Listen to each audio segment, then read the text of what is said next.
2024 चुनावों में बंगाल का सबसे बड़ा मुद्दा क्या है?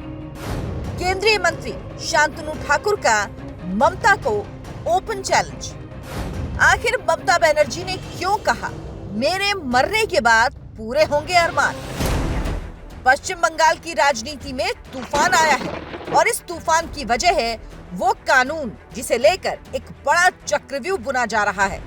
आखिर ममता बनर्जी क्यों इस कानून से डरी हुई हैं और क्यों अमित शाह खुलेआम कह रहे हैं कि ममता दीदी झूठ बोलना बंद कर दे, प्रोपेगेंडा करना छोड़ दे। ये पूरी लड़ाई हम समझाएंगे, लेकिन उससे पहले शांतनु ठाकुर 7 दिन में ऐसा क्या करने वाले हैं जिसने ममता बनर्जी की नींद उड़ा दी, वो समझ लीजिए। शांतनु ठाकुर ने यह दावा किया कि अगले 7 दिनों के अंदर पश्चिम बंगाल समेत देश भर में CAA लागू कर दिया जाएगा। ये डेडलाइन फरवरी 2024 के पहले हफ्ते की है और इसने सियासत की आग को भड़काने का काम किया है। बंगाल के बनगांव से बीजेपी के लोकसभा सांसद शांतनु ठाकुर ने केंद्रीय गृह मंत्री अमित शाह की बात दोहराई है। बीते साल 29 दिसंबर को केंद्रीय मंत्री अमित शाह ने क्या कहा था वो भी जान लीजिए। केंद्र सरकार CAA लागू करेगी और इसे लागू होने से कोई भी नहीं रोक सकता। जाहिर है ममता बनर्जी के लिए ये वोटों का मुद्दा है, तो उन्होंने भी खुलेआम जंग का ऐलान कर दिया है। मेरे जीते जी बंगाल में CAA लागू नहीं हो पाएगा। बंगाल में CAA NRC वाली इस लड़ाई को समझने के लिए थोड़ा पीछे चलते हैं। साल 2019 में संसद ने CAA कानून को पारित कर दिया। राष्ट्रपति ने भी हरी झंडी दे दी, लेकिन इसे लागू नहीं किया गया। सरकार इसके लिए सही वक्त का इंतजार कर रही है। क्या फरवरी 2024 में CAA को लागू करने का ऐलान होगा? एक तरफ ये काउंटडाउन शुरू हो गया है, तो वहीं दूसरी तरफ आम जनता के जहन में सवाल कि कानून में आखिर है क्या। आयोन भारत की इस रिपोर्ट में आपको एक एक सवाल का जवाब मिलेगा। न्यूज वर्कआउट में हमारी टीम ने रिसर्च के बाद इस कानून का निचोड़ निकाला है। क्या है नागरिकता संशोधन कानून?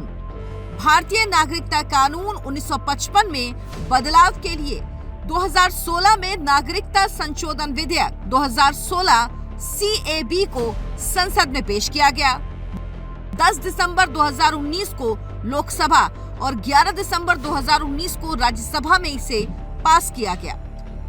12 दिसंबर को राष्ट्रपति ने इसे मंजूरी दे दी। इसके बाद ये कानून बना। भारतीय नागरिकता कानून 1955 में अब तक 6 बार संशोधन किया जा चुका है। साल 1986, 1992, 2003, 2005, 2015 और 2019 में संशोधन किया गया। पहले भारत की नागरिकता लेने के लिए भारत में 11 साल रहना जरूरी था। संशोधन के बाद इस अवधि को घटाकर 6 साल कर दिया गया।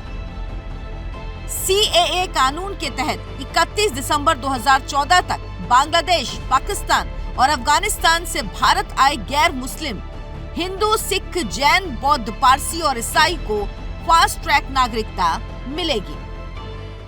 जाहिर है बाहर से आए मुसलमानों को इस कानून के दायरे में नहीं लाया गया और यही वजह है कि तुष्टीकरण की राजनीति करने वाले सियासी दल इसका विरोध कर रहे हैं।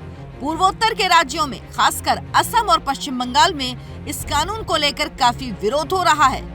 ममता बनर्जी जहां एक तरफ बांग्लादेशी घुसपैठियों को शरण देकर अपना सियासी हित साध रही हैं, तो वहीं बीजेपी मतुआ समुदाय को अपने पाले में लाने के लिए CAA NRC को हथियार मान रही है। जीने मरने की कस्में खाने वाली ममता बनर्जी और उनकी पार्टी इस मुद्दे को तूल देने में जुट गई है। ऐसे में इंतजार कीजिए CAA कानून के लागू होने के ऐलान का, क्योंकि असली घमासान तो उसके बाद ही शुरू होगा। आयोन भारत आपके लिए इसी तरह की रिसर्च बेस्ड खबरें लेकर आता रहेगा, जिसमें आपको खबर ही नहीं, खबर के अंदर की भी पूरी जानकारी मिलेगी। तो जल्दी से हमारे इस चैनल को सब्सक्राइब जरूर कर लीजिए, वीडियो को लाइक कीजिए, शेयर कीजिए। धन्यवाद।